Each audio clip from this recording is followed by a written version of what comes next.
Hi, this is Tom for PokerVIP.com and welcome to another review session of John's Pot Limit Omaha Bankroll Challenge on BetSafe. So he sent me just over half an hour of raw footage. He's playing PLO 50. We're just going to jump into it and pick on some general things. Quick caveat is that this is a losing session, and no matter what John did here, he would have ended up losing. But there are certain things he could have done to lose less, and minimizing losses is as important as maximizing value when it comes to establishing a good win rate at whatever stakes and whatever type of poker you happen to be playing. So we're just going to try and pick on a few things, and then we are going to go wrap up with some overall thoughts at the end on things that we think he needs to adjust and generally work on and try and improve. So we're going to run the tape, and the first hand is going to be the left-hand table, and John opens the 9-3-6 rundown. So just straight off the top this is probably a little bit too light. We'd be opening double suited version. Single suited, we'd probably be going as low as the Jack 10-9-7 in terms of rundowns. And there's a few reasons for that. First off, when we talk about opening double suited parts of range, it represents a tiny part of range. You know, if we consider all the rundowns and the number that are going to be single suited, double suited, and rainbow, purely opening double suited means we're opening a small enough part of range it's not exploitative, while giving us a bit of board coverage in this particular instance. And the times that we get 3-bet, double suited hands are going to have a lot more capability of fighting back versus that kind of play, in that you know, when the SPR is lower in a 3-bet spot, we're looking to flop pair and flush draw, pair and straight draw, and flush and straight combo draws, in addition to the made hands, you know, the two pairs, etc. and up. And a double-suited hand is going to be capable of flopping the pair and flush draw far more frequently than the single-suited and obviously the rainbow versions as well. So by just keeping it to double-suited versions in this instance, it would basically mean that it would play better in an instance where we get 3-bet.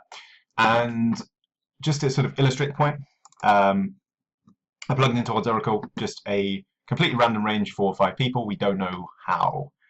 You know, we have no idea about their range because they are yet to act, and we just asked the question, how often does nobody have aces? So in effect, what this is saying is that there is an 11% chance that our opponent will have aces, and as such we're going to have to play a 3-bet spot. And just to kind of illustrate the point and the value of an ace blocker, which is why so much of our under the gun range contains aces, is if we ask the same question, it reduces the chance of us being 3-bet significantly. All of a sudden, you know, there's a 6% chance that someone has aces.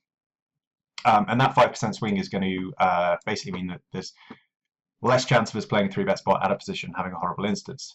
We can then extend it to the possibility of opponents having aces or kings. As you see, it's now you know, over 20% that we're going to face that scenario. And you know, it's not certain that all kings 3-bet, but certainly some of the stronger ones containing ace blockers most certainly can. And again, if we input the ace in, so we have an ace 8-7-6. Again, just reduces the probability of that occurrence happening, and thus reducing the number of times we're getting at 3-bet. And as we touched on in previous videos, getting 3-bet is going to be a losing play for us long term. So John decides to open, and the hand is going to go multi-way. And he gets an interesting spot on the flop. So we are four-handed, and we have flop middle pair and a combo draw. I mean, it must be said we don't have the nut straight draw. That would be the Queen Jack 9 draw. So we do have to worry about some straight domination here. John decides to go for the C-bet. Given the strength of his hand, that's totally reasonable. We have 13 card straight draw, a middle pair, and a backdoor flush draw. And it's also possible we'll get played back at, given that doesn't really hit our range too frequently. If our under the gun range is going to be quite pair dominant, Broadway dominant. But I don't think too many people are going to try to exploit range advantage when we're betting into 3. That is quite the nutted line. And Roger Wilco is going to raise us. So we're just going to pause it here just before John has the decision to make. And again, input into Odds Oracle what I perceive range to be. So I'm just going to input it manually and just copy and paste, because I think it is a better representation than the just sort of random page that's presented with results, just because the range I give opponent is somewhat complex to a point. So given that we have the 10-8-5 spot and we have been raised, the range I've given our opponent is going to be a 25% calling range. Now we could tighten that to 20% if we want. I've just gone wider for the sake of completeness, and we've put all sets in, which I think is totally reasonable. We've put straight draws in, the Jack 9-7, the 9-7-6, and the 7-6-4, all of which I think are pretty reasonable there. And we've put in 10-8 for top two pair, sorry. And we've excluded aces. This is just what the apostrophe ace means, purely because aces are going to 3-bet pre-flop, so they don't exist in our opponent's range. So that's what I perceive our opponent's raising range to be, and as you can see, hot and cold wise, we're doing, well enough, not stunningly well.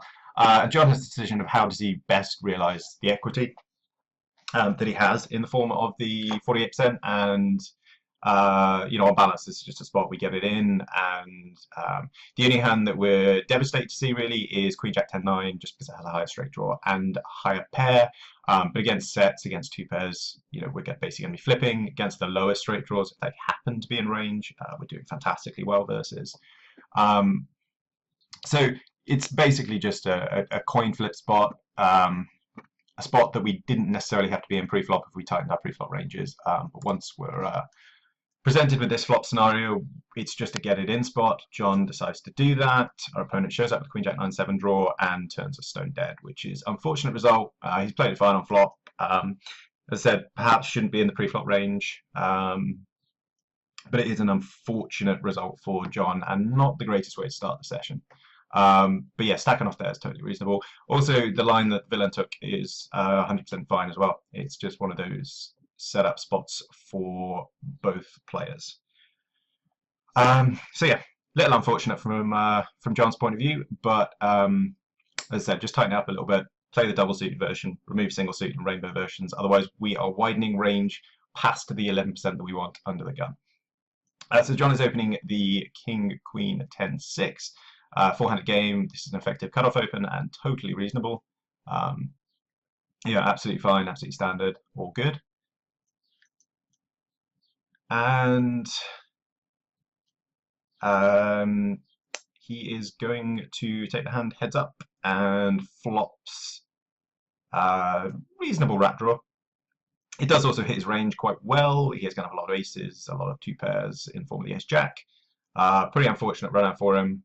I think giving up on spade is totally reasonable. Opponent's calling range is going to be ace x dominant and spade dominant, especially given we block the king queen 10 draw.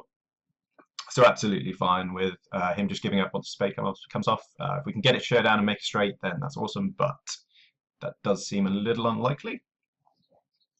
His left-hand table, we have the King 10-9-8 single suited. Pretty strong hand all in all.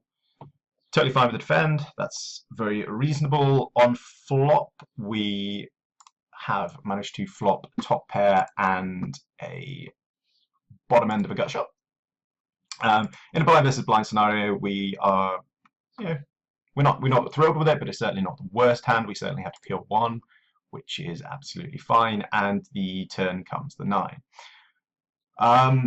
So again, just plugging the spot in, we conclude that our opponent's range is going to be, we're giving him a 30% open range. Again, this could be wider if we want it to be.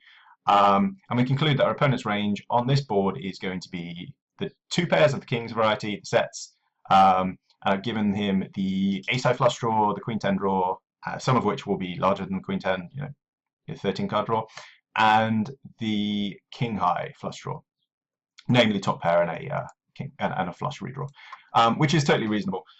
I also asked the question of how often do we make the nuts in the river. The answer is obviously no times at all. So based on the hot and cold equity, if we just pull it up again, we are basically on a knife edge as to whether we should call or not.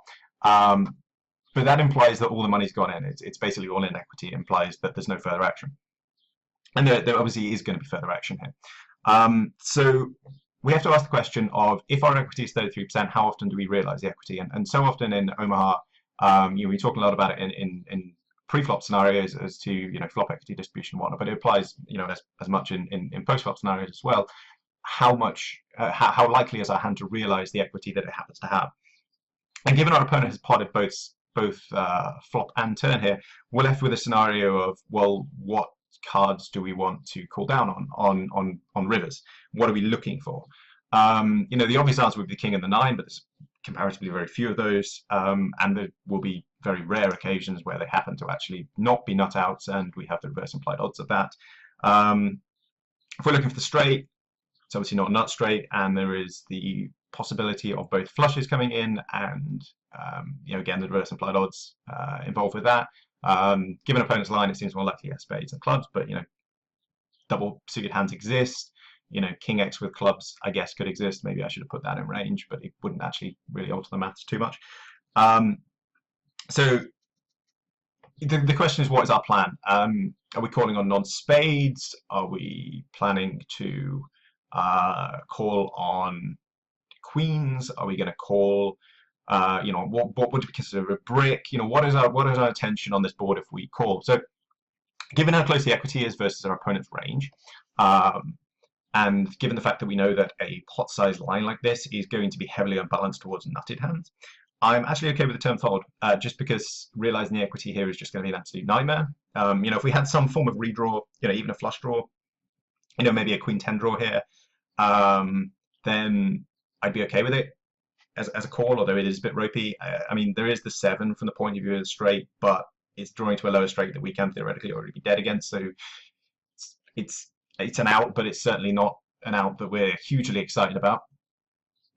So John decides to go for the call, and on river he's going to be presented with the scenario that we've just been talking about how does he realize this equity. And the river is kind of disastrous from his point of view in terms that it is going to improve King Jack, which granted he was already behind, but it's also going to improve Jack 9, Jack 4, and flushes have come in as well. So there's really no comparable part of value range if we assume our opponent is heavily leaning towards the value range, which we now beat. And our opponent actually pots, which is god awful on his part. You know, potting into a cap range there just doesn't make any sense because you will not get called. That being said, I play 50 a lot on BetSafe. I've played that guy quite a bit. He tends to do that quite a lot. He loves his pot sizings. That would be, you know, I'm being quite careful when I review this, just because I played against a good chunk of these players before, that we approach these scenarios as an equation that needs to be solved, and then apply any population reads and player reads we have as like variables we can add to the equation to improve the accuracy of it. I don't think it's going to be particularly helpful if I sort of turn around and go, well, I've played this guy, you know, I have 4,000 hands on him and he does X, Y, and Z in this particular spot, because yeah, it might give you a read against this particular player, but it doesn't really help you in future spots of a similar variety, because, you know, I haven't really talked through the spot. I've just given you an answer of, you know, against a specific player type. So I think it's far better that we just sort of ignore reads and you can apply them if and when you have them. And we are going to jump forward a little bit. And yeah, John makes a good fold on the left-hand table, just a little too light under the gun. That being said, if he's folding those kind of hands, he should be folding the 9876 of the single suit variety. He is going to wake up with the ace queen 8-3 on the left-hand table. There is action on the right-hand table. I did promise you that, but they all seem to be on the left-hand table to start with. And he's going to make a defend, which is totally reasonable given the very small sizing pre. And John decides to lead here, and he leads quite large. So I'm actually okay with the lead. It's really a question of how likely do we think our opponent's going to bet. You know,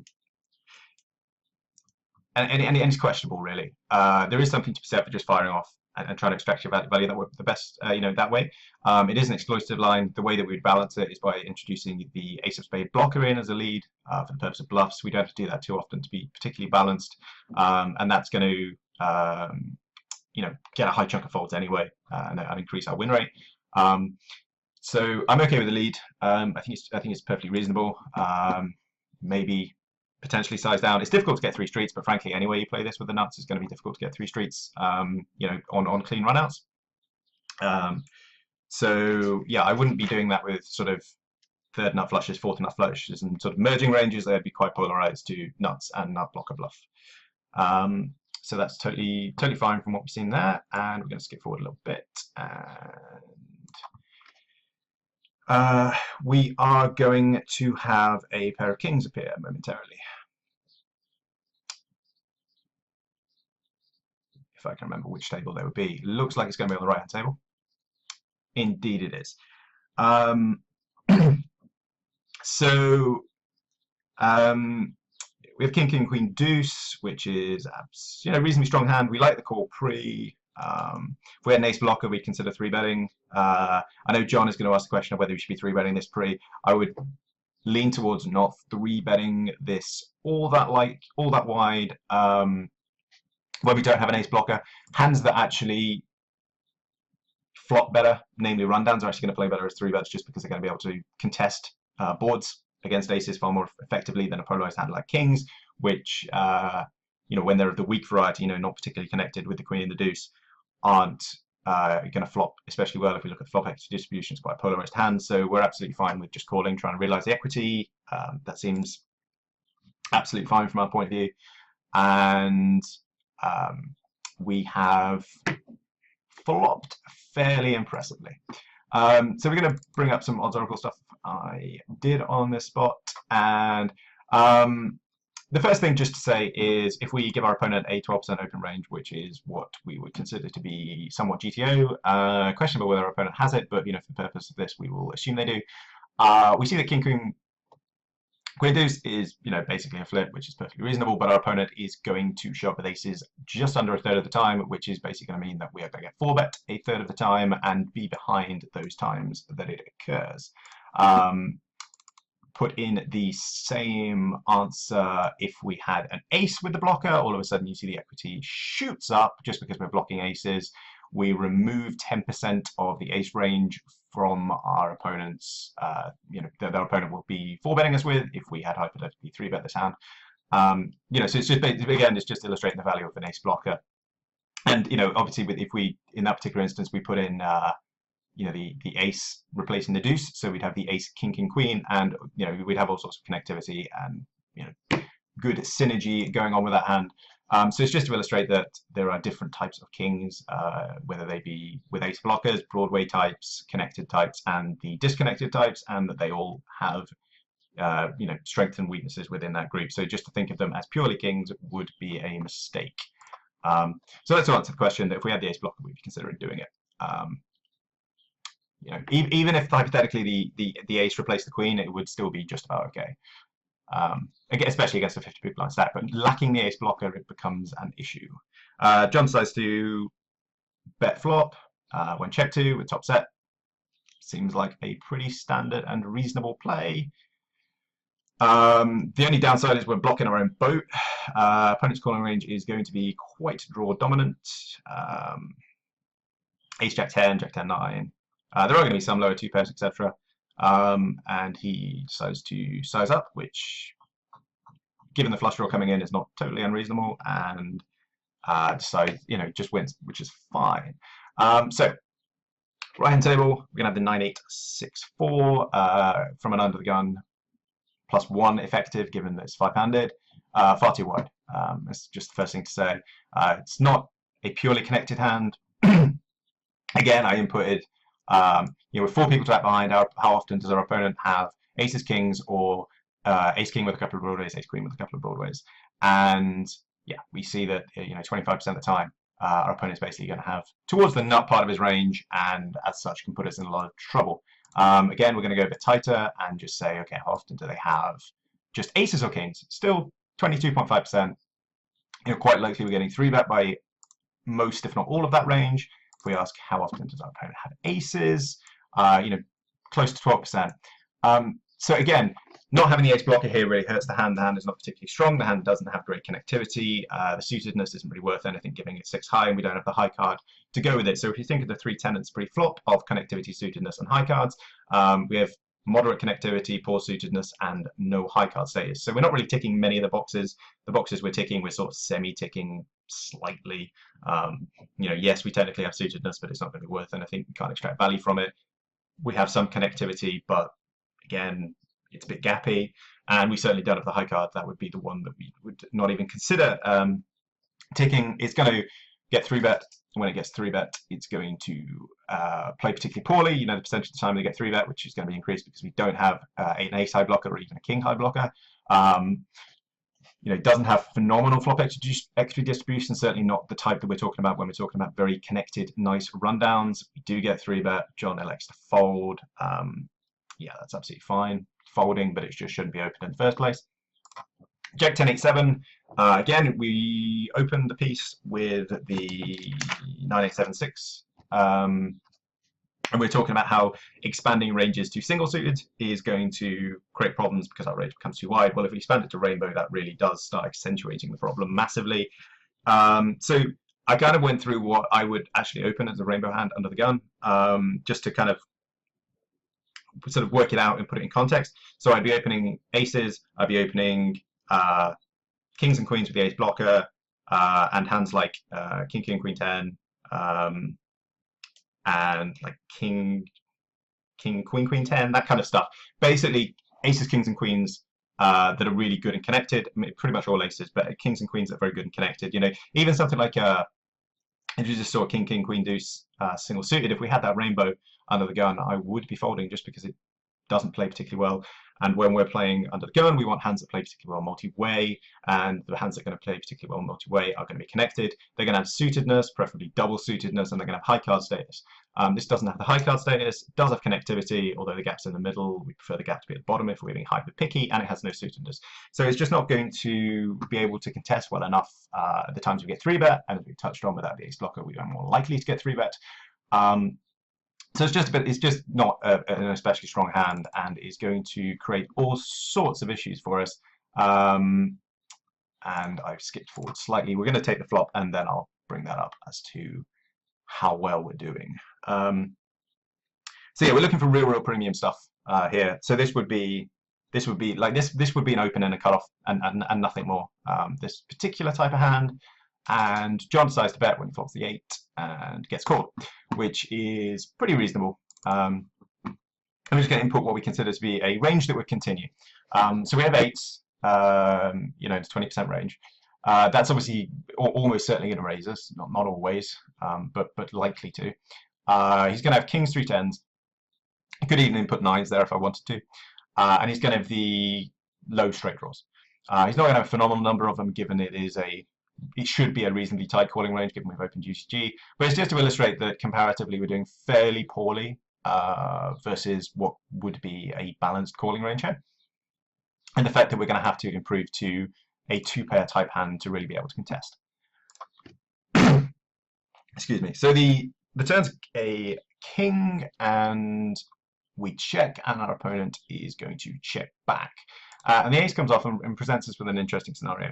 Now, John decides not to go for the bluff, and he states that the reason he didn't is he's worried about hands like ace 4-5.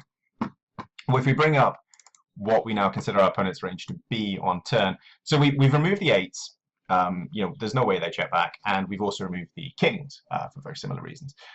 So the range that we're going to be able to fold if we bluff here is going to be queens through 10s that don't contain the ace. You know, ones that contain the ace are going to be they're not going to call 100% of the time, but they will call some of the time for the sake of balance, and because our line frankly doesn't make any sense. The only hands we're repping are 4-5, which we really don't have under the gun.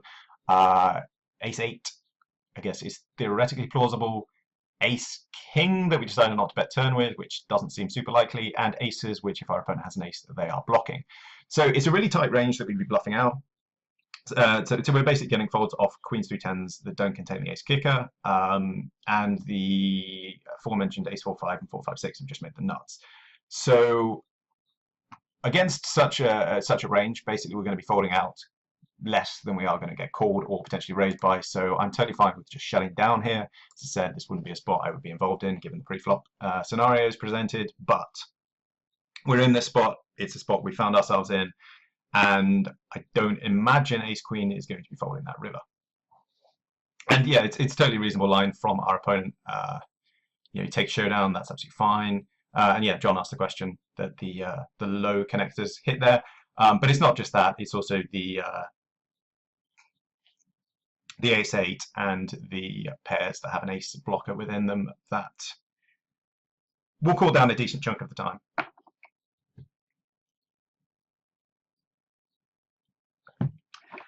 So yeah, in conclusion, it's not a particularly good spot to bluff. So we like the fact he's just basically waved the white flag, but lost less money doing so. So we're going to skip forward a little bit to find the next hand. And yes, it's going to be the aces on the right-hand table. This is just really to kind of illustrate why this was a losing session and why we would basically have lost no matter what we did. So John is going to. Oh, we have aces on the other table as well. So we do. Awesome. Yeah, John's going to get it in with aces. He is going to get called by the other aces, and he actually chops it. I totally forgot to chop. Totally standard, perfectly fine. There is another ace hand coming up, which he does not do so well with. But yeah, that's absolutely fine. As standard as you can get, well faded.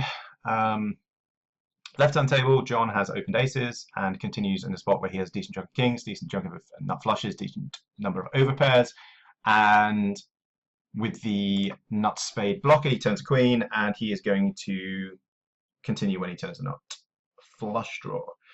So king queen does exist, although we have a king blocker to that. So I'm okay with the bet here.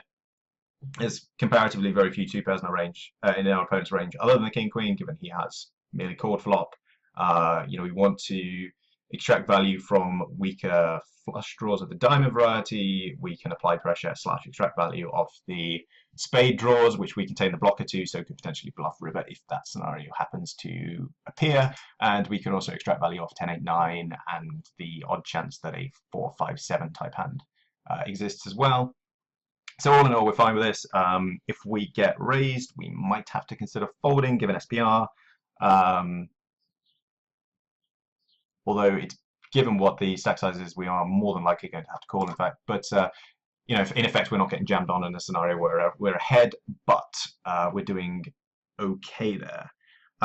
Ace Queen Jack 10, Ace Queen Jack 8 is absolutely fine fold, but if we're folding that, we should be folding the Jack 10 8 7. That is comparatively a much better hand.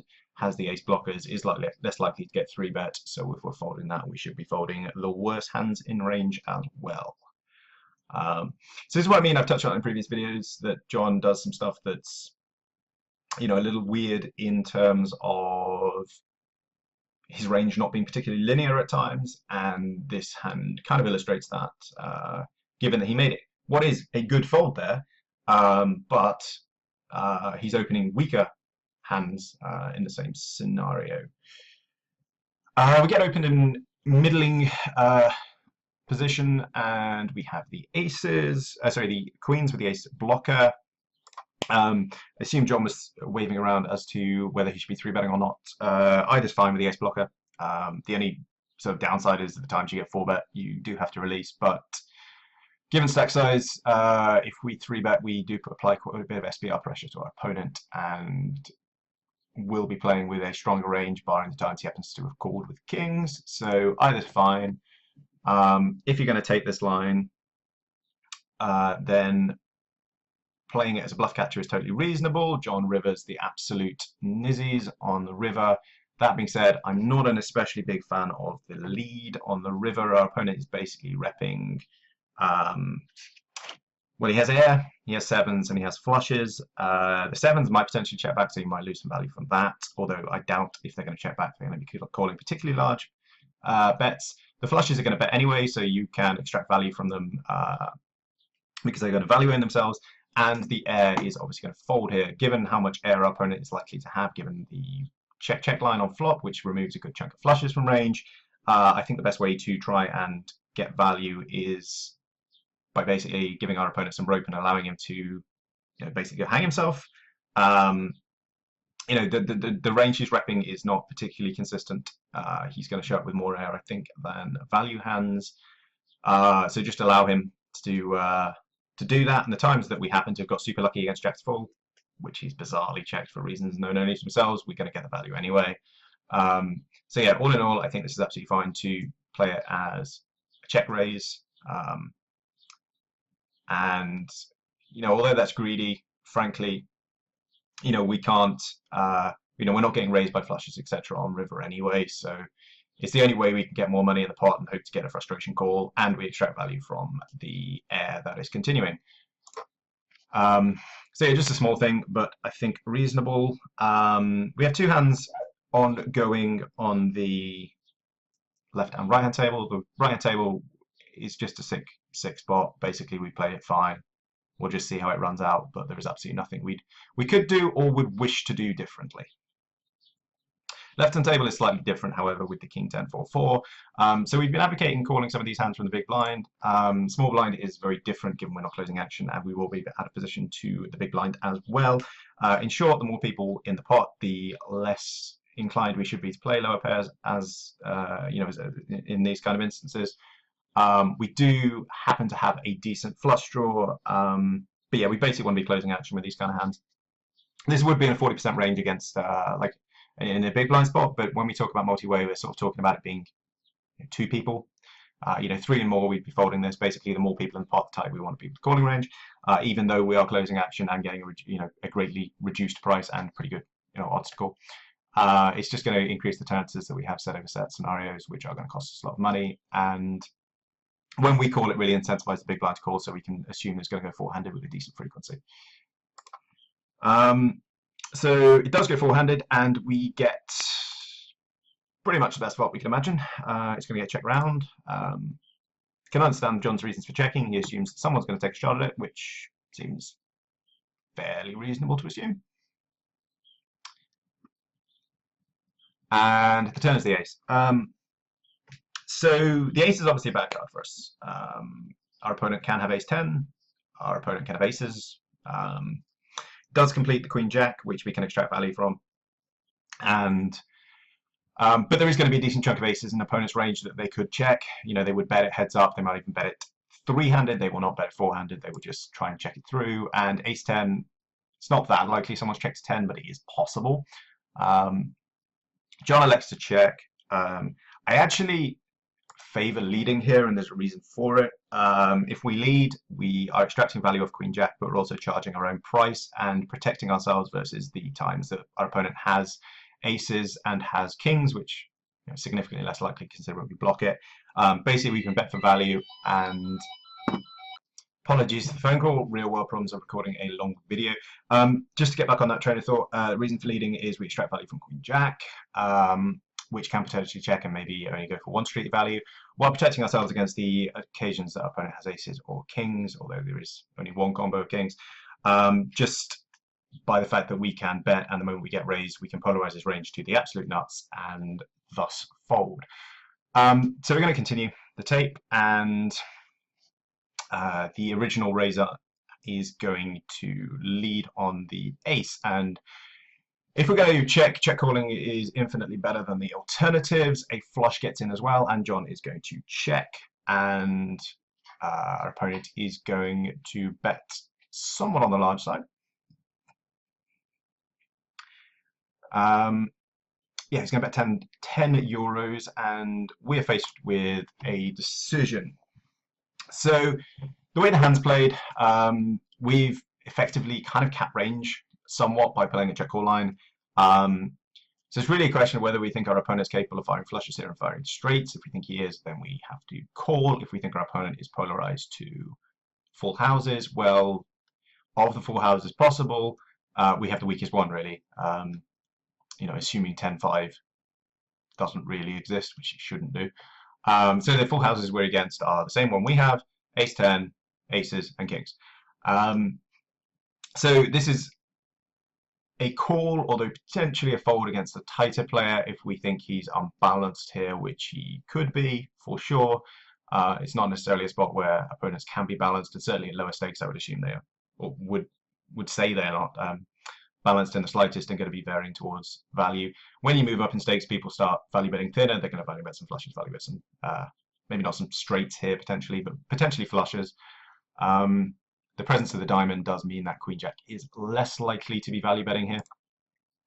John, however, decides to go for the raise, and this is, I hate to say it, quite indicative of a Hold'em player moving over to Omaha.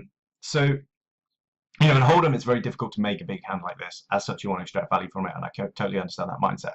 The question we have to ask ourselves is, what can we extract value from? So, you know, if we're raising here, do we anticipate a flush is ever calling? And the answer, you know, assuming our opponent is moderately competent, is going to be no. Can we extract value from a straight? No. You know, that's an even weaker hand than a flush, and it's going to be worried about flushes, let alone full houses. Can we extract value from 10x? No, we can't. So what is going to continue here that we raise? And it's basically the range that crushes us. It's going to be kings full, aces full, ace 10. None of which we want. So it's effectively, we are just value owning ourselves here by raising. We don't, you know, we're basically polarizing his range to hands that beat us. And as such, this is too wide a value bet. Our opponent shows up with aces. I actually quite like the fact they just call because he is deathly afraid of quads. John's actually played it in such a polarized manner that quads would make sense. But yeah, it's an unfortunate result that our opponent has a better full house, but we did give him some extra money by raising in a spot we shouldn't have done. So the right-hand table, totally reasonable, open and defend, especially multi-way, pretty awful flop, standard give up, pretty fine. And we decide to isolate here with the ace, jack, 10-8, very strong hand, especially against limper when we have position. And John is going to bet. I like the fact he's using range advantage like we suggested in 3-bet spots previously in the previous video. You know, it does apply in limp spots as well when we have the pre-flop aggression. The one thing I would say is you can possibly size down. You know, you can maybe half pot. It's going to get the job done as much as this sizing. But I like the fact that he's clearly seen that he can be a bit more aggressive in these spots within reason, and has taken that on board and is trying to pick up these sort of little pots and just keep the bankroll ticking over. So we like that. And he does indeed win. So we're going to skip forward a little bit to the ace 9-7-3 double suited, and the first thing to say is just this is too wide. Again, we're in under the gun +1. This would be a cutoff open, but it's just a tad too wide. So yeah, just an awkward spot that we've placed ourselves in by opening too wide. We get a call from the button, and we are going to take it heads up. And we flop what ostensibly looks like a moderately strong hand. We have a pair and flush draw. It is middle pair. It's not particularly strong flush draw. And I guess we have some straight redraws of the backdoor variety, just about. So John decides to bet. I think on balance, betting is totally reasonable, although if we get raised, we are put in somewhat of a tricky spot, and that is what is going to occur. So again, we input the range, and see at the top what I consider the range to be. I could just put this in Odds Oracle itself to make it appear a bit more clear, if you bear with me for a second.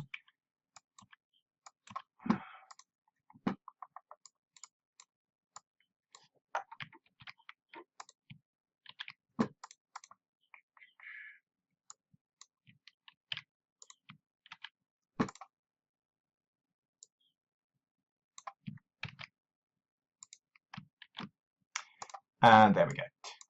So, as I drag it across, the range we've given our opponent, again, 25% calling range seems reasonable. We could potentially go a little bit tighter if we chose to. And the range we give our opponent is going to be the sets, totally reasonable, king 9, king 6. 9-6 might conceivably raise, but I think it's less likely to than those two. We have the nut flush draw, the queen jack 10 straight draw with diamonds, the ace 10 8-7 draw with diamonds, the 9 and the 8-7-5 draw with diamonds. Basically big converse straight draws with diamonds, and again removing aces from range. So we see that basically based on pure hot and cold, if this was an all-in spot, it would be a call because we get more than the 33% required. However, there is another 10 euros behind, so it's actually going to skew it to just about a fold based on pure equity. It's a problem of not having enough draw. You know, if we had something like straight draw to go with it, it wouldn't be a question. We'd be putting it in. If we had top pair instead of Middle pair, it would also lean towards call just because we're blocking sets, at least top set, and we're blocking King 9 and King 6 combos that we would be somewhat concerned about as well. So just that would work as a far better block than pair 9, and would just sort of serve to strengthen our range somewhat, and would make it just about a profitable spot. John decides to get it in, he gets it in versus set, and our opponent makes quads on river, which is unfortunate for us, but not all that surprising. We would make a note that he's playing that as a very loose defend. As such, 25% might seem a little on the tight side, but I'm trying to use what I would consider to be a default range. This player I've played about against a reasonable amount. It's what I would consider a range to be as a general point for a population, and for him as well, for that matter. That seems to be very much an outlier as to why he's playing that, but play it he did, and quads he made. So right hand table, ace 10 8 deuce. He's going to be wanting to fold this multi-way. Calling range is going to be tighter than calling ranges need to be tighter than the opening ranges in their relative spots. If we're opening 50% here, calling range multi-way has got to be significantly tighter than 50% for obvious reasons. Our opponent's raising UTG +1, so if he's raising 15% range, which is what we would consider to be somewhat reasonable, even if he's going a bit wider, this hand needs to be a bit on the tighter side. We're looking either to sort of 3-bet the really strong parts of range, and then we're sort of calling a considerably tight part of range that plays well multi-way, so namely pulling hands that are double suited, that kind of stuff. And this isn't really a pulling hand. It does have enough flush draw, but when we're talking pulling hands, we're sort of talking really high suited hands that have straight connectivity as well, or double suited hands. So we have 2 flush draws to work with. If this were like ace 10 9 8 with single suited, then we could call it. Double suited, we certainly could. If this hand were double suited and the flush was to the 10, we'd also call this as a pulling hand as well.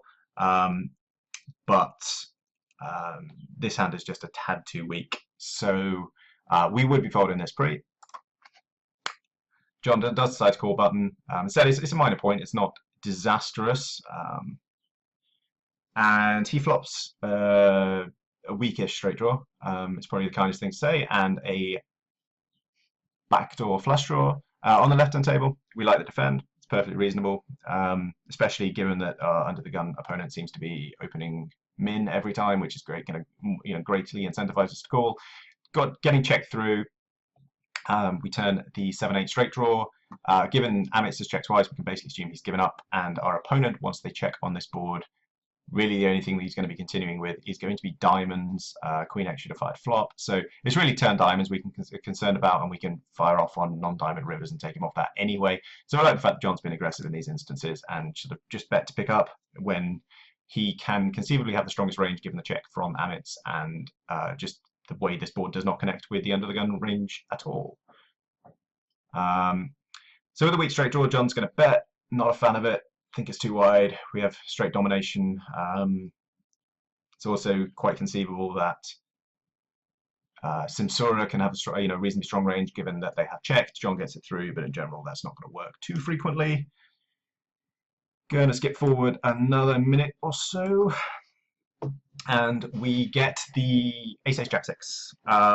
So first thing to be said is it's a min open, and there's 3 calls in front of us before it comes around to us. Now, I don't normally advocate just calling aces pre-flop, but if ever there were a spot to do it, it's probably this, just because this hand is going to go multi-way a lot. As it is, John has decided to 3-bet and gets the hand heads up and in position, and how that happened I really couldn't tell you. And we get an interesting flop, but one that really should favour us more than our opponent. To be frank, he really shouldn't be playing hands this low. Maybe he can to an extent from the point of view of he's getting the odds, but if he understands how poorly those hands play multi-way, then he shouldn't be showing up with that kind of stuff. And John gets led into for half pot, which is kind of strange, to be honest with you. So the first thing to be sort of touched on is the fact that if we've given our opponent a 50% calling range, which could be wide, but our opponent does play pretty wide, hence why I put that in. Again, we're going to input sets, 2 pairs, and some straight combos. Some of which will have pairs. 5-6 can very plausibly have a 7, 8-6 can very plausibly have a 7, and we put in the nut flush draw. So the question is, what do we consider our opponent's leading range to be? Do we assume our opponent's leading range is balanced, or do we assume our opponent is leading draws and going for the check raise with the stronger part of the range, trying to extract value that way, and just charging up his own price with the weaker parts of his range that he still wants to continue with? As I said, I've played this guy a fair amount of time, so I would be inclined to have an answer to this, but for the purpose of this video, we are going to approach it in a vacuum, because scenarios similar to this could appear. So there's kind of two ways to play this flop. Number one is figure the lead is more draw heavy than sort of nuttiness in terms of the sets and the two pairs, and figure we have an ace and a 6 block to straights and just get it in. It's not the worst line in the world. We do have a backdoor flush draw as well, which is nice to have. It's not fantastic, but it's reasonable. And yeah, just play for stacks, because we perceive our opponent's range to be on the lighter side, and we will be ahead of those draws, albeit not enormously, but we will be. I didn't include 7x in our opponent's range. I guess if you included that, it further incentivizes you to fast play. The 7s I put in were going to be within the straight combos, so they're included in the 5-6 and the 8-6 combos. Number 2 is to call and play for stacks on a brick. Now, that's a bit more of an issue as to what you consider a brick to be. What do we anticipate a brick to be? Well, we can probably anticipate broadways to be a brick, just because they don't really connect with this board that frequently. But there's basically anything down from an 8 down is going to complete straights. So there's a good chunk of board we don't want to see. So it's a bit more of a ropey approach, but it also means that we can pop control and potentially don't get stacked when we have a marginal advantage against some of the draws. So it's going to be a bit player dependent as to what we perceive our opponent's leading range to be. If we perceive our opponent's leading range to be strong, then calling flop to then shut down if he continues is totally reasonable. If we assume our opponent's range to be quite, not bluff heavy, but the lighter part of the range, then just shoving it in his face is also absolutely fine. It really is going to come down to a player read. John thinks about raising and elects to call.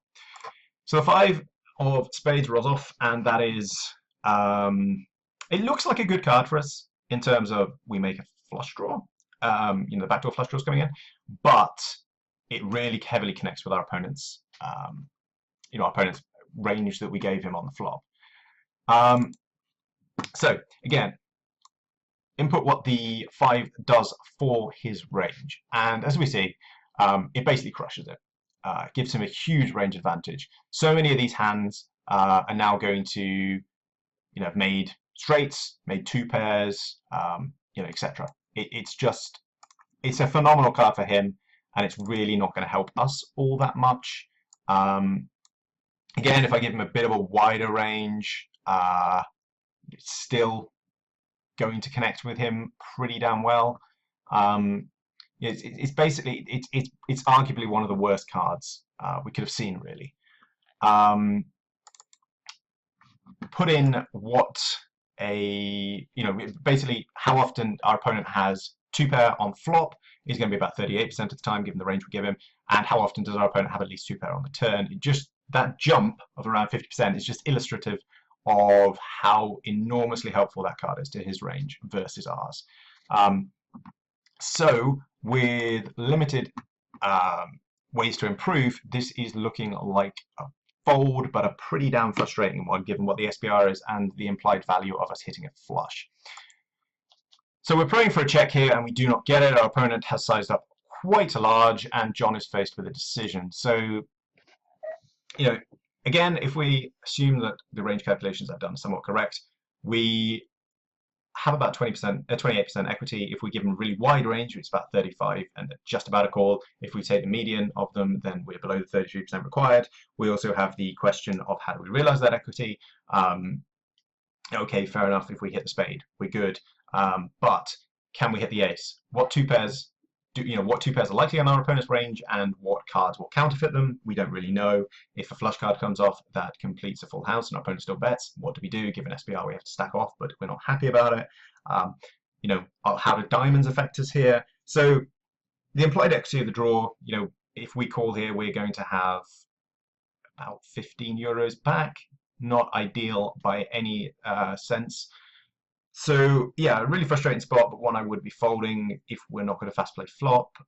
Just crushes opponent's range, and this is something I think John should be working on, and I will be putting in my closing thoughts that he really needs to work out, sort of defining what he considers opponent's range to be, the way they play, and playing versus that range rather than playing on the raw strength of his hand.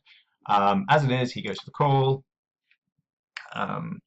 which I'm not a massive fan of. I do understand the logic behind it, but I'm not a massive fan of it. And the 8 rolls off, and John makes a frustration call, and our opponent shows up with the 8-6 straight on turn, which is not all that surprising, to be totally honest. Right-hand table, absolutely fine with him opening there and continuing with the straight draw, totally reasonable. So yeah, an unfortunate result, but I think one we could avoid on turn if we're going to play it like that. You know, does our opponent stack off on flop? Possibly, but in that instance, you know, we happen to get it in good anyway. You know, not by an enormous margin, but we have got it in good. So you know, we just have to be content with that and accept that that's an okay result. Opening the ace, king, king, 8, totally reasonable under the gun. We were talking about rainbow hands we'd open, and I guess this is right at the bottom of the range of strong kings, but it would just about be there. We have the aces on the left-hand table, single suited, limped. We'd instantly be marking this player as weak given the limp, and John is going to isolate. Unfortunately, not to a sizing he particularly wants to, given the limp pre-flop has altered SPR, but John's going to continue, seems fine, and he's going to get called in both spots, I believe. And yeah, so it's an awkward spot for our opponent, for us, sorry, versus opponent. Obviously, there's going to be some parts of king queen in there. There's going to be a good chunk of jack 9 8, which has not improved, but we'll still call. We have picked up enough flush draw. Into 2 people, I'm absolutely fine with checking and trying to realize equity on the form of potentially an ace, but most certainly a diamond. Right-hand table, the ace 10 10 4. This is going to play poorly as opposed as a 3-bet defend.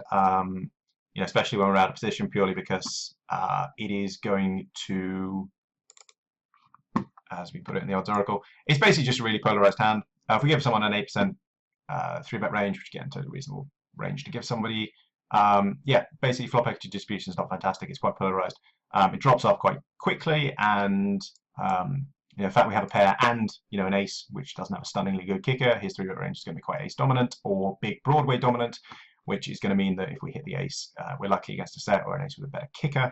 It's going to mean that we're going to have really difficult ways to realize the equity here. So yeah, we're absolutely fine with folding this. He decides to defend.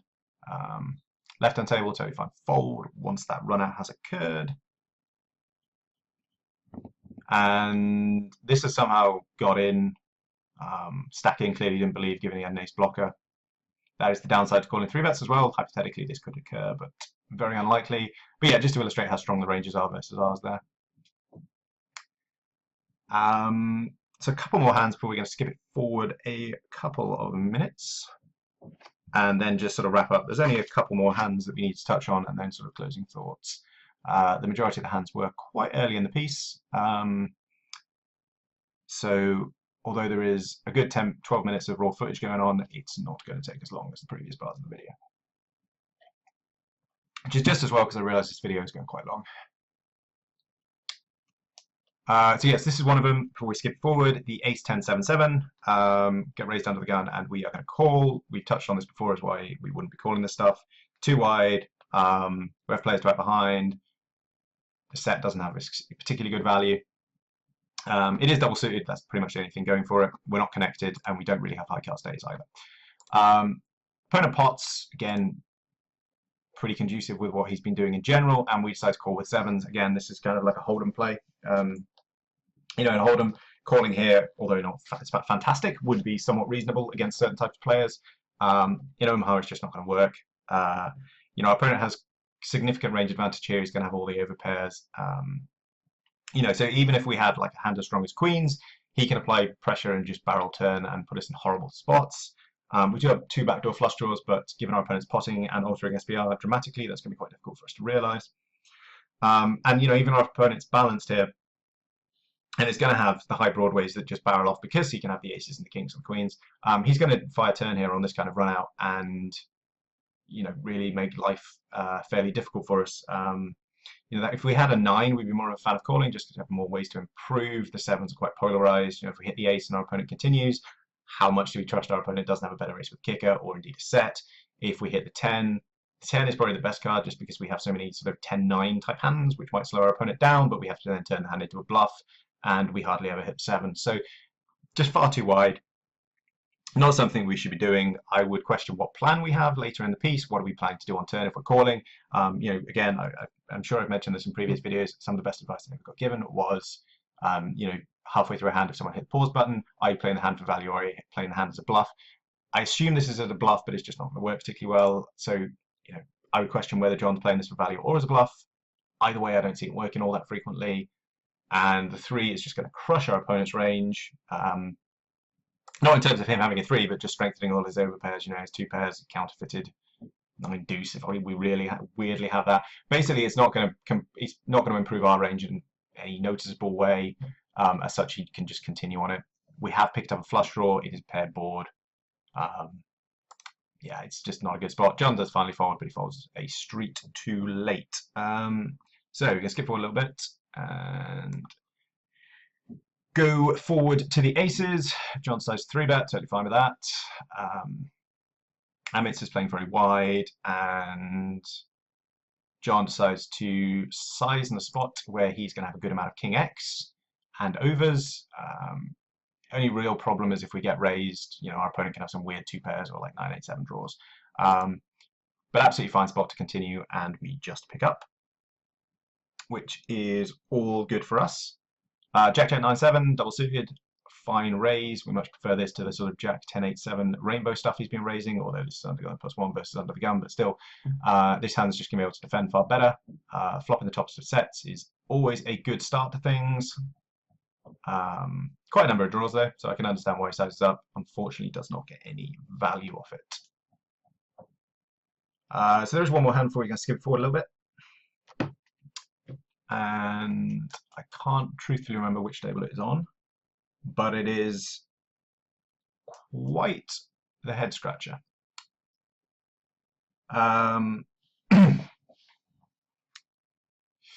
So I imagine it's going to be on the right-hand table based on what I am seeing so far. If we skip it forward momentarily. Oh, no, it's on the left-hand table. It is the 5 through deuce rundown. John decides to 3-bet. We've covered why we shouldn't be overvaluing low connectivity, even on double suited variety. Just plays particularly poorly, makes weak hands. Flop equity distribution is not particularly fantastic, and we have horrendous reverse implied odds with low straights and low flushes. And yeah, we just shouldn't be doing anything with this kind of hand, much less 3-betting it. Something he really needs to work on. Remove this stuff from just about every range possible. John gets a call and gets just about the only flop he could possibly ever want. If he is going to 3-bet this stuff, and as said, it would never want to do this, he is going to have to bet this flop just because he has so many aces, so many kings, and he does actually have a straight draw of his own in this particular spot. And yeah, it gets through, but like, there's going to come a point where this stuff really starts hurting him, and we're just keen to sort of cut it out before it really starts affecting him in a bad way. So we'll just rewind this to the start of the hand. The left-hand table, 7, 5, 3 deuce. Even offered a fantastic price. We can fold here. It's just a pretty awful hand that's not going to realize its equity as much as you would like, and has limited equity to begin with. We flop 2-pair and a very weak straight draw. We are multi-way. There are 5 people in the pot, and under the gun decides to pot. Shouldn't really hit his range too often, but when he pots into 4 people, we are going to say he's going to be on the strong side of range, get an overcall. This would be a spot we would just be folding. We have limited redraws. You know, we're not sure if the 7-5 is particularly good. You know, if we're playing a hand like this that has front-end nuttiness in this particular spot, then we basically have to stack off just because no turn is ever going to improve us, really. And we shouldn't ever be happy to stack off because we're never getting caught by worse. So as such, I think folding in this scenario where we have someone leading into 4 people and an overcall You know, the hand's just not going to improve on any run out really, barring a 7 or a 5, which is incredibly unlikely. You know, all sorts of straights exist, all sorts of sets exist. You know, if not in the under the gun range, then certainly in this calling range. So yeah, we should just be folding here. You know, it's a small mistake, but one that we again, it's a question of what plan do we have? What are we going to do on turns? Opponent pots again, all in. John will fold, but it is a street too early, and that's an incredibly loose open. That's totally reasonable. Both have straight. I'd be marking that instantly. Why that's existing in an under the gun range, God only knows. But yeah, would instantly tag him as a weak player if he's overvaluing crappy low cards like that. Opening the aces on the right hand table, absolutely fine with it. Standard as you can get.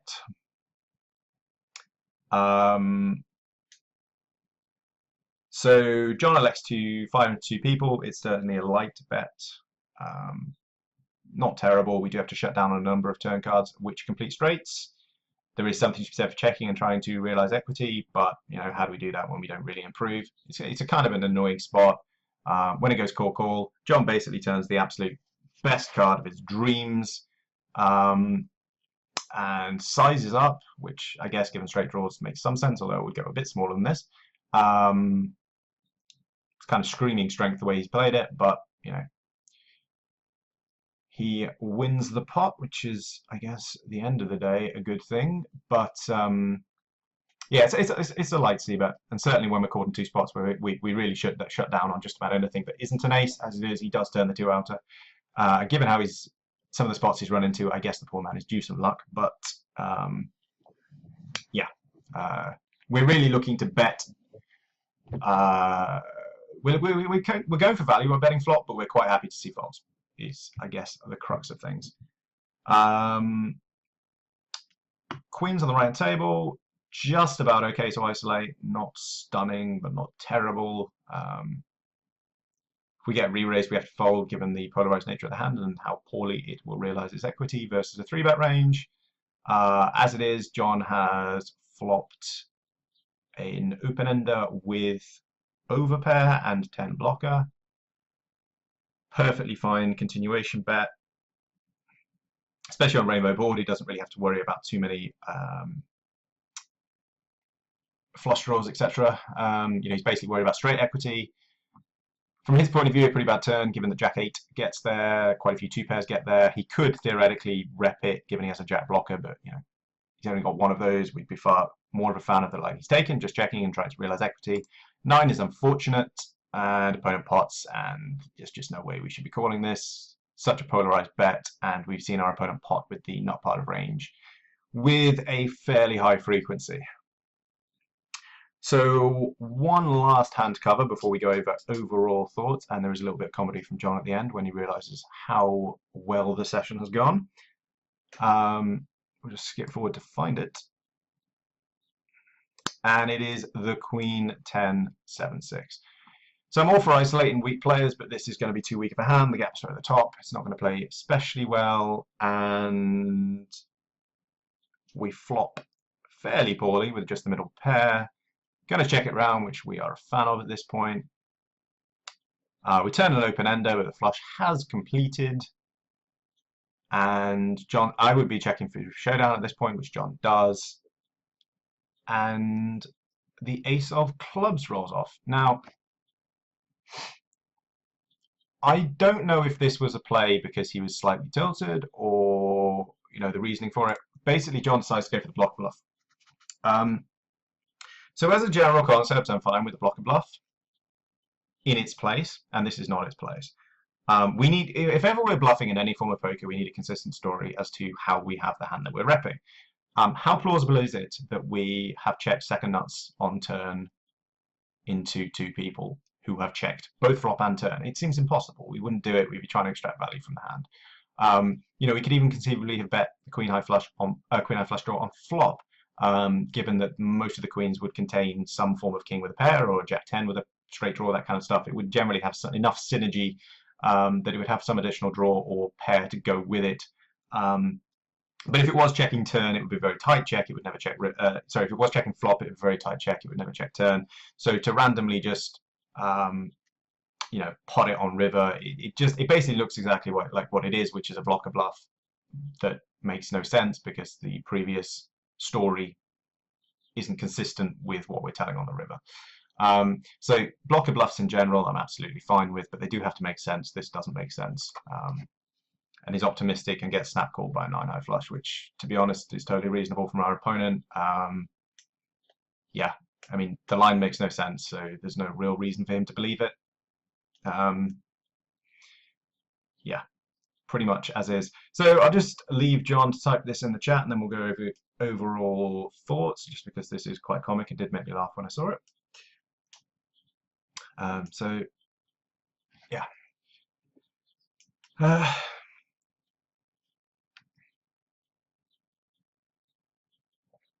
So yeah, it's just obviously if you want to look at John's overall progress, check the PokerVIP forum. Just get an overall view of how he's going. This is obviously one session, not a good session. But yeah.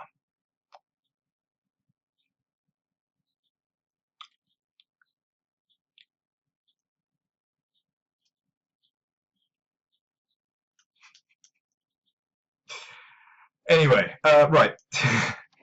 Let's wrap up on overall thoughts.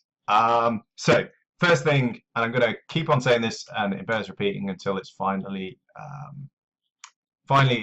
becomes drilled in and becomes part of his play. Stop overvaluing the low connected, crappy connectors that just don't do anything and have reverse implied odds and horrible flop equity distribution and all that stuff. Just cut it out completely. Work on constructing calling ranges and leading ranges of villain when we're in spots where we seem to be playing far too much where we're thinking of the absolute strength of our hand rather than what our opponent can have in ranges. That will obviously come with practice, but something that needs to be worked on. Where our hand and range fits in with that is also going to be important. It will come with practice. I've been using Old Oracle a lot just because you can get the cheap version of it for about 20 bucks. I think the full version is about 80 off the top of my head. The point is, if you're playing PLO 20 or PLO 50, you can afford it, whereas like a PIO solver, which we could use like Poker Juice, is close to 300 bucks, which for that bankroll and for the purpose of bankroll challenge would be too much. And would represent a significant drain to our bankroll. So that's why we're using Old Oracle. And playing around with that would definitely help.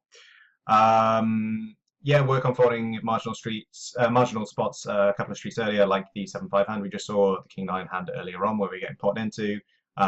Just folding a street earlier is going to save us a decent chunk of money, just because the way that Omaha works when we're potting, every decision becomes incrementally more expensive.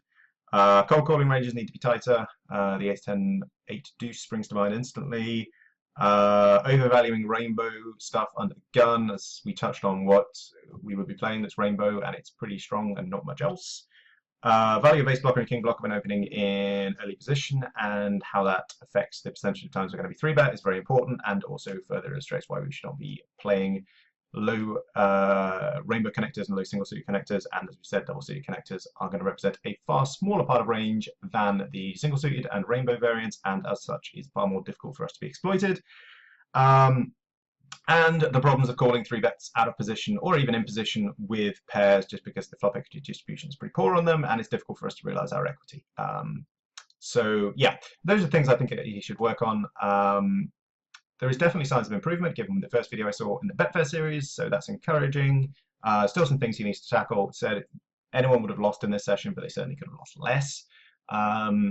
So yeah, I'm sure we'll do another review session in a wee while when he sends me another video. But yeah, some things for him to work on. So hopefully, people have seen stuff that is present in their own games and can take some of this and apply it to their own games and benefit from it.